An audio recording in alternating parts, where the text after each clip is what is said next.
बात है साल 1998 की, जब दुनिया के बाजार में बहुत बड़ी डील हुई। अमेरिका के दो बड़े नाम सिटी ग्रुप और ट्रैवलर्स ग्रुप का आपस में मर्जर हुआ था।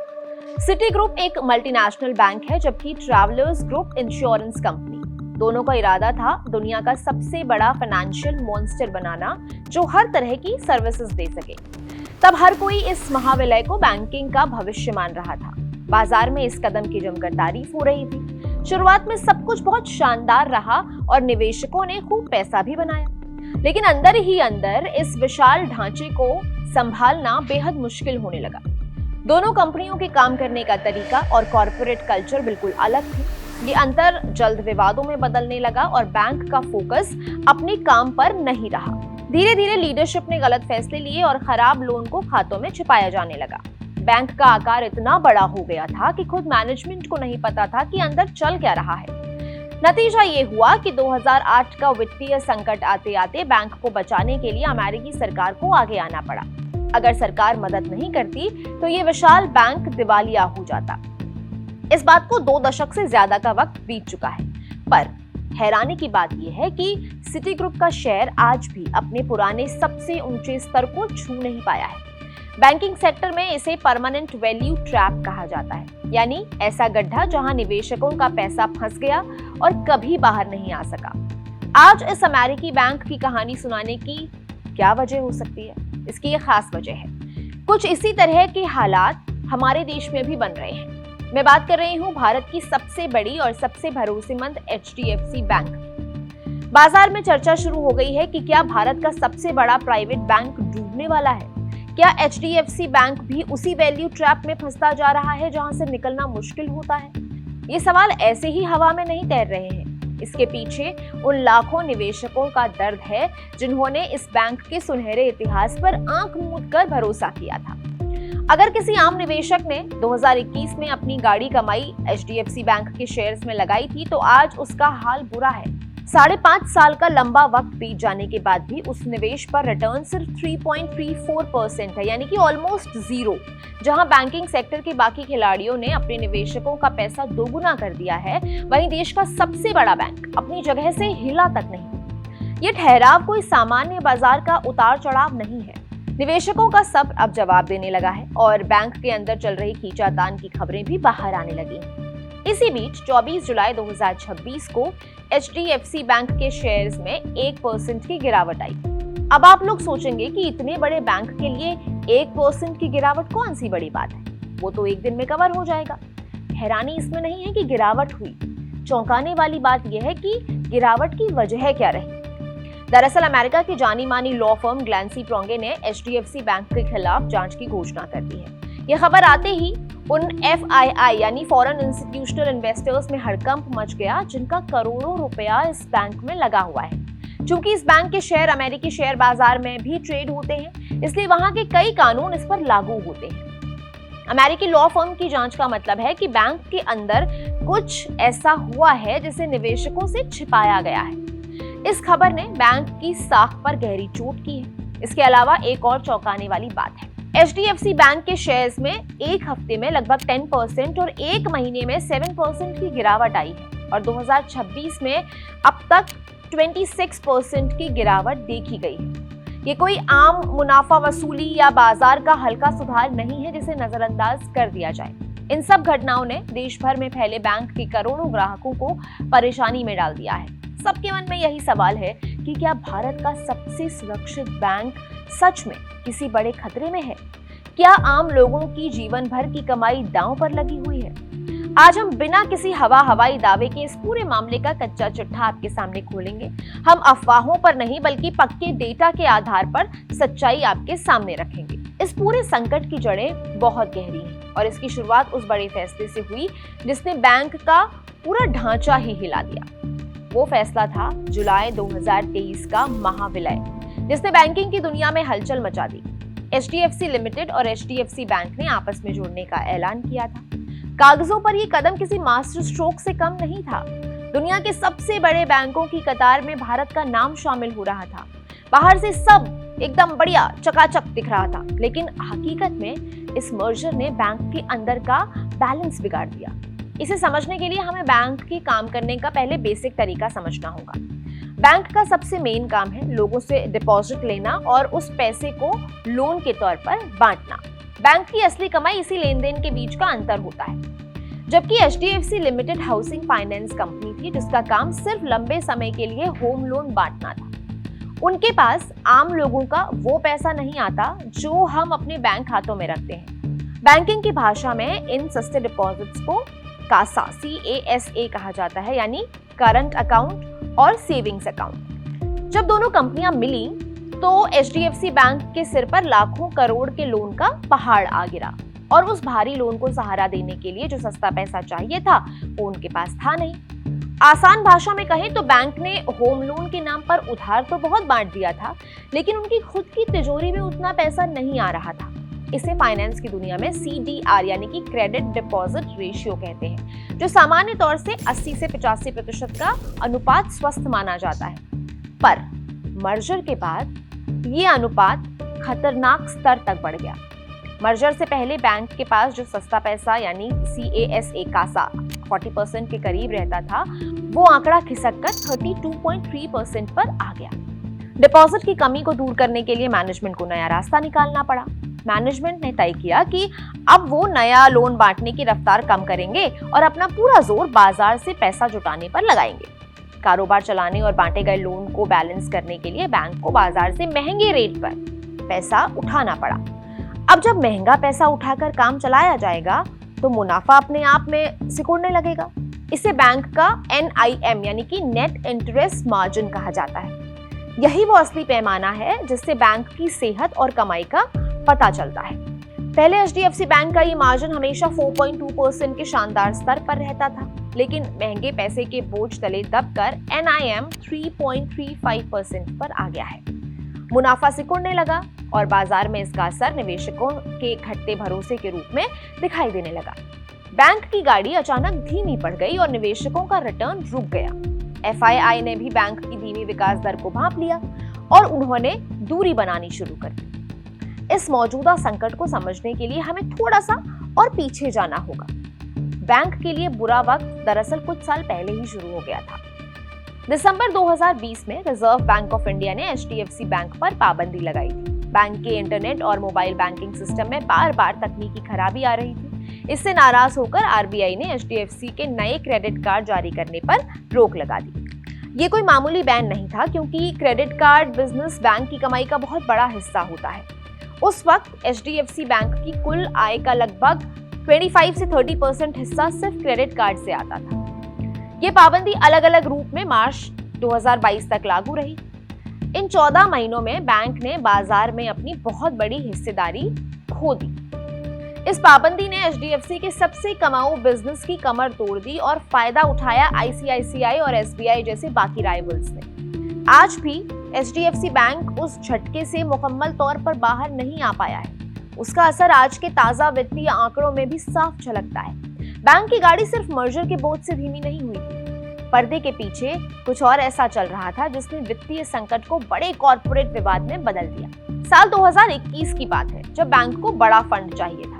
बैंक के अधिकारियों ने इसके लिए MSRDC यानी महाराष्ट्र राज्य सड़क विकास निगम से संपर्क किया। MSRDC फंड देने के लिए राजी हो गया, लेकिन कम से कम 6.01% का ब्याज देने की मांग रखी। उस वक्त HDFC बैंक की सामान्य बचत खाते की ब्याज दर महज 3.5% है। रिजर्व बैंक के नियम कहते हैं कि कोई भी बैंक किसी खास ग्राहक को अपनी मर्जी से अलग ब्याज दर नहीं दे सकता। इतने बड़े डिपॉजिट के लालच में बैंक के अधिकारियों ने नियम को ताक पर रख दिया। अधिकारियों ने MSRDC को 6.01% रिटर्न देने का वादा कर दिया, लेकिन ये सब कुछ रिटर्न में नहीं था। बैंक को उम्मीद थी कि उन्हें 10,000 करोड़ रुपए से ज्यादा का फंड मिलेगा। शुरुआत में सिर्फ 200 करोड़ रुपए ही आए और कुछ महीने बाद ये विशेष विंडो बंद कर दी गई। जब असल ब्याज देने की बारी आई तो बैंक के पास कोई कानूनी रास्ता ही नहीं था। वादे वाले 6.01% और बैंक के असली 3.5% के बीच करीब 2.51% का डिफरेंस था, जिसकी कुल रकम 45 करोड़ रुपए बैठती है।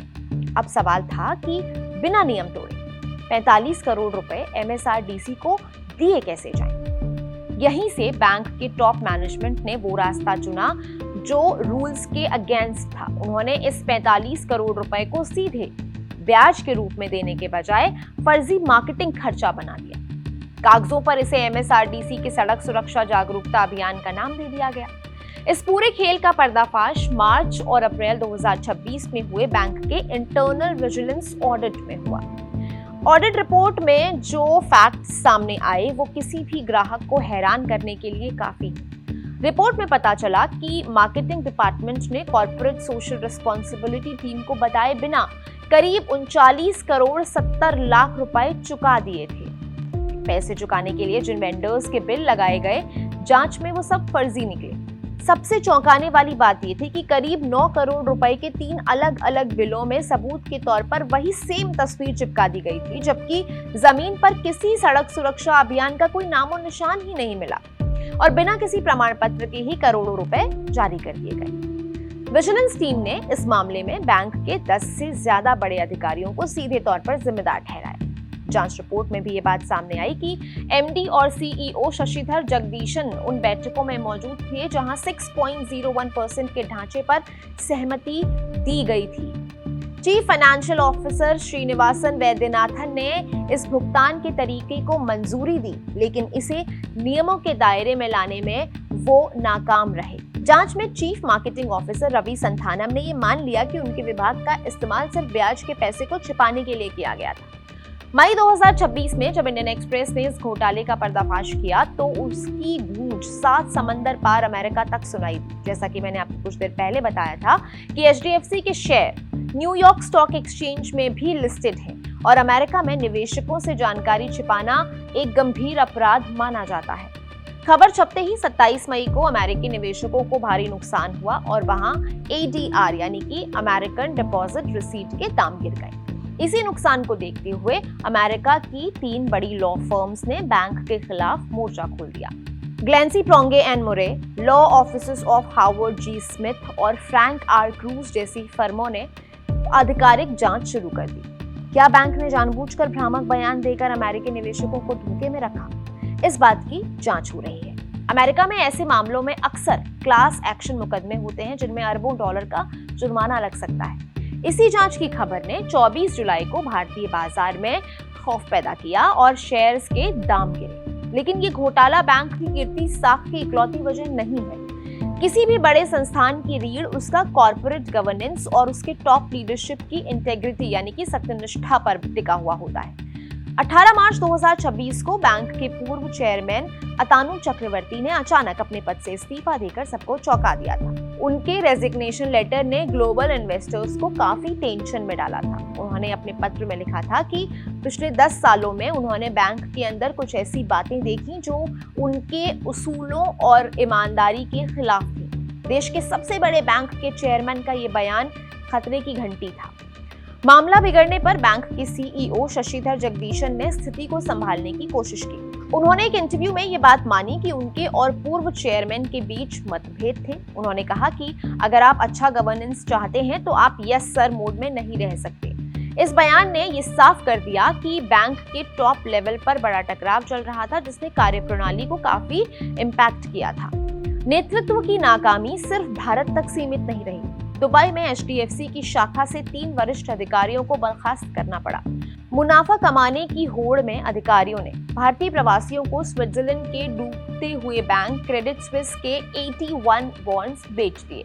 ग्राहकों को ये कहकर गुमराह किया गया कि ये फिक्स्ड मैच्योरिटी डिपॉजिट की तरह सुरक्षित है। जब स्विस बैंक दिवालिया हुआ तो नियामक नियमों के तहत उन बॉन्ड्स की वैल्यू 0 कर दी गई और ग्राहकों की सारी पूंजी डूब गई। इन विवादों के बीच बैंक से सबसे अनुभवी अधिकारियों का पलायन लगातार जारी है। Chief human resource officer Vinay Razdan, group head Rahul Shukla और head of retail assets Arvind Kapil जैसे दिग्गज बैंक छोड़ चुके हैं। इस खालीपन और नैतिक संकट ने FII का भरोसा तोड़ दिया है, जिसके बाद उन्होंने अपना पैसा किसी दूसरी सुरक्षित जगह ले जाना ही बेहतर समझा।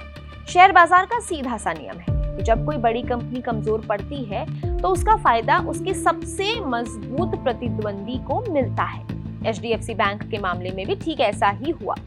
विदेशी निवेशकों ने अपने करोड़ों रुपए निकालकर ICICI बैंक में डाल दिए। बाजार में एक तरफ जहां निराशा और अनिश्चितता का माहौल था, वहीं दूसरी तरफ आईसीआईसीआई बैंक निवेशकों के लिए सुरक्षित और मुनाफे वाला ठिकाना बना। इस बदलाव को बारीकी से समझने के लिए हमें दोनों बैंकों के वित्तीय आंकड़े देखने होंगे।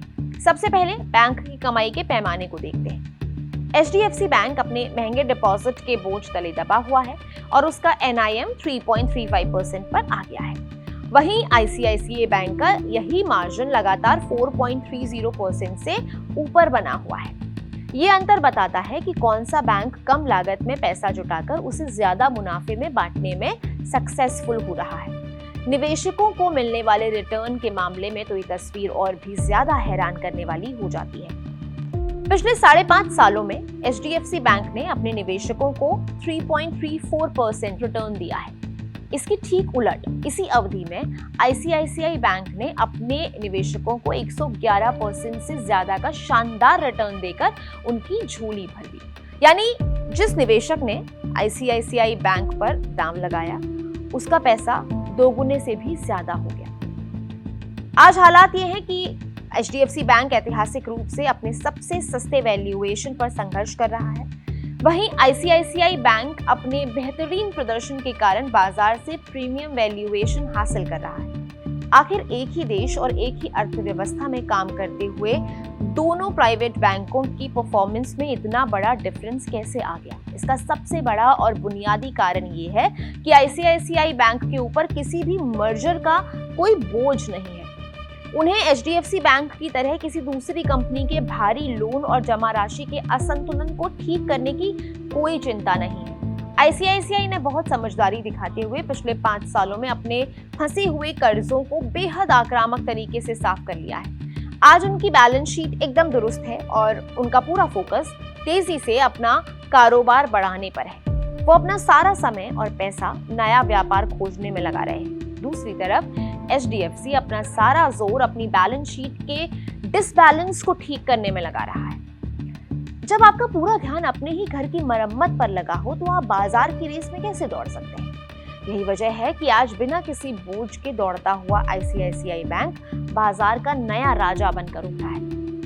लगातार गिरते शेयर और इन तमाम विवादों को सुनकर आम इंसान के मन में डर बैठने लगता है। वो सोचता है कहीं देश का सबसे बड़ा बैंक डूब तो नहीं जाएगा? इसका जवाब है बिल्कुल नहीं। शेयर बाजार में कंपनी के भाव का गिरना और उसका दिवालिया होना दोनों एकदम अलग बातें हैं। आरबीआई ने किसी भी बैंक को डूबने से बचाने के लिए मजबूत कानूनी कवच पहना रखा है, जिसे कहा जाता है डीसिब यानी कि डोमेस्टिक सिस्टमैटिकली इम्पोर्टेंट बैंक। इसका मतलब है कि ये बैंक इतना बड़ा है कि इसे किसी भी कीमत पर डूबने नहीं दिया जा सकता। रिजर्व बैंक ने एचडीएफसी बैंक को इस नियम की दूसरी कैटेगरी में रखा है। इसके तहत बैंक को हमेशा अपने पास अतिरिक्त पूंजी का एक बड़ा हिस्सा सुरक्षित रखना पड़ता है ताकि किसी भी बड़े आर्थिक झटके को आसानी से सहा जा सके। एचडीएफसी की असली ताकत उसके वित्तीय आंकड़ों में छिपी हुई है, जो आज भी बहुत मजबूत है। इस समय बैंक की बैलेंस शीट का आकार 43,60,000 करोड़ रुपए से भी ज्यादा है। ये इतना बड़ा आंकड़ा है कि एकदम से कोई भी बाहरी संकट इसको हिला नहीं सकता है। शेयर बाजार की तमाम उथल-पुथल के बीच बैंक हर तिमाही लगभग 18,000 करोड़ का भारी मुनाफा कमा रहा है। बैंक ने जो कर्जे बांटे हैं उनकी वसूली भी शानदार है और खराब लोन का आंकड़ा सिर्फ 1.40% है। अगर आपका सेविंग अकाउंट या फिक्स डिपॉजिट इस बैंक में है तो आपको जरा भी घबराने की जरूरत नहीं है। आम जनता का पैसा यहाँ एकदम सेफ है। सच तो यह है कि अभी आम ग्राहकों के लिए मुनाफे का सौदा है। सच तो यह है कि बैंक को इस समय डिपॉजिट की सख्त जरूरत है और इसी वजह से वो फिक्स डिपॉजिट पर 7% तक का बेहतरीन ब्याज दे रहा है। इसके अलावा रिजर्व बैंक की संस्था DICGC हर ग्राहक की 5 लाख तक की जमा राशि की कानूनी गारंटी भी देती है। शेयर बाजार के निवेशकों को इस स्थिति को अलग नजरिए से देखने की जरूरत है। 2017 में एसबीआई का भी इसी तरह अपने सहयोगी बैंकों के साथ विलय हुआ था। उस विलय के बाद एसबीआई का शेयर करीब 3 साल तक एक ही जगह पर रुका रहा, लेकिन जब ढांचागत बोझ खत्म हुआ तो उसी शेयर ने निवेशकों को मल्टी बैगर रिटर्न दिया। निवेशकों को समझना होगा कि शॉर्ट टर्म में यहाँ रातों रात कोई बड़ा रिटर्न नहीं मिलने वाला है। एचडीएफसी बैंक एक बड़े हाथी की तरह है जो फिलहाल मर्जर के दलदल से गुजर रहा है। इससे निकलकर फिर से दौड़ने में उसे 3 से 5 साल का वक्त लगेगा। देश के इस सबसे बड़े बैंक की कहानी आज बहुत दिलचस्प मोड़ पर खड़ी है। अब आपको तय करना है कि आप बैंक के इस मुश्किल दौर को किस तरह से देखते हैं। क्या आपको लगता है कि बैंक इस संकट से बाहर निकलकर फिर से बाजार का सरताज बन पाएगा? आप इस खबर पर क्या सोचते हैं? कमेंट्स करके हमें जरूर बताइएगा। आज के अनकही में इतना ही।